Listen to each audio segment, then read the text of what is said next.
कामचोर बहू। कांता बहन की दो बहुएं थी, बड़ी कल्पना और छोटी प्रिया। कल्पना का जैसा नाम वैसा ही काम। सारा दिन कल्पनाओं में रहती, ना कोई काम करती ना कोई धाम। अरे कल्पना बहू, जरा अच्छी सी चटनी पीस दे, आज कुछ मजेदार खाने का मन है।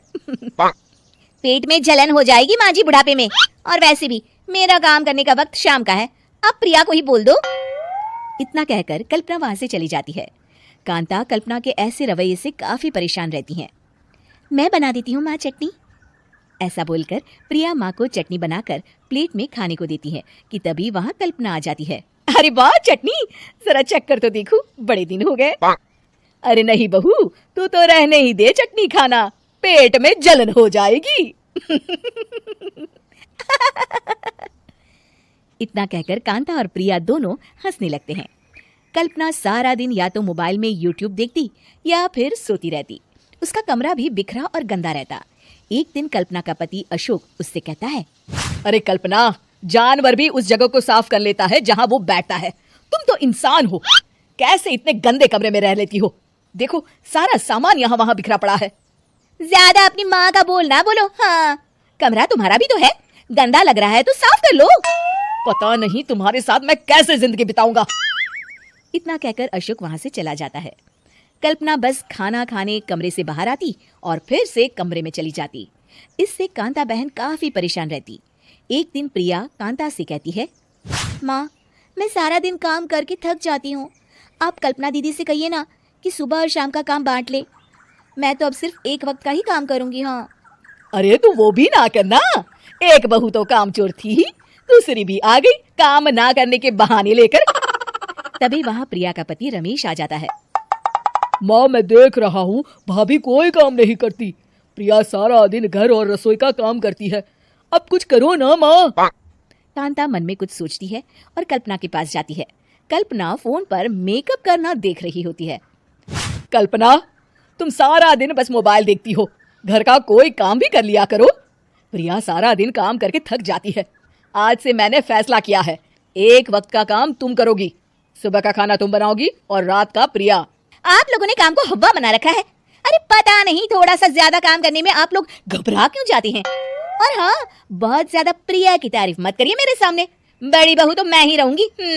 मैं कुछ नहीं जानती, कल सुबह मुझे वक्त से खाना चाहिए, रसोई में आ जाना, वरना कल से तुझे खाना नहीं मिलेगा। अगली सुबह कल्पना रसोई में नहीं आती है।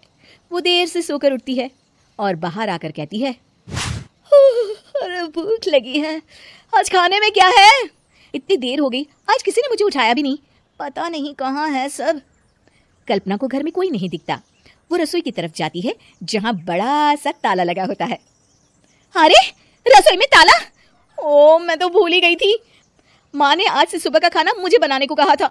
हे भगवान, इतने लोगों का खाना बनाना क्या आसान है?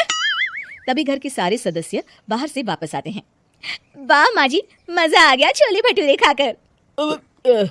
मेरे मुंह में तो अभी भी स्वाद आ रहा है। अरे कल्पना, तेरे भरोसे रहते तो हम तो भूखे ही रह जाते। कल्पना को बहुत गुस्सा आ जाता है। अब बहुत हो गया, आज से मैं अपनी रसोई अलग कर रही हूँ, मैं अपना खाना खुद बना लिया करूंगी। कल्पना अपनी रसोई अलग कर लेती है, पर आए दिन उसका देर से उठना और काम न करने की आदत से वो भूखी ही रह जाती थी। उसी के सामने घर के लोग अच्छे अच्छे पकवान खाते और कामचोर कल्पना को जैसे तैसे ही खाना बनाकर खाना पड़ता। पर एक दिन तो हद ही हो गई। माँ, दीदी आज सुबह से कमरे से बाहर नहीं निकली, हमें जाकर देखना चाहिए। सो रही होगी कामचोर कहीं की, पर तुम कहती हो तो चलो देख लेते हैं उसे। कल्पना कमरे में पेट पकड़कर बैठी होती है। हाय मेरा दर्द, पेट दर्द के मारे मर रही हूँ मैं।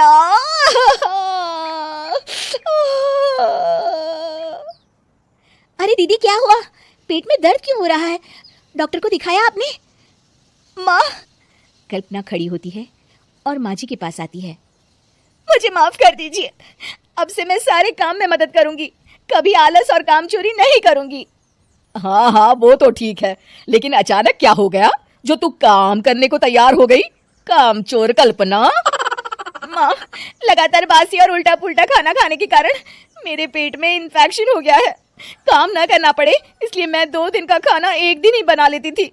बासी और खराब खाना खाने के कारण लेने के देने पड़ गए। पेट में दर्द हो रहा है। चलो अच्छा हुआ, देर आए दुरुस्त आए।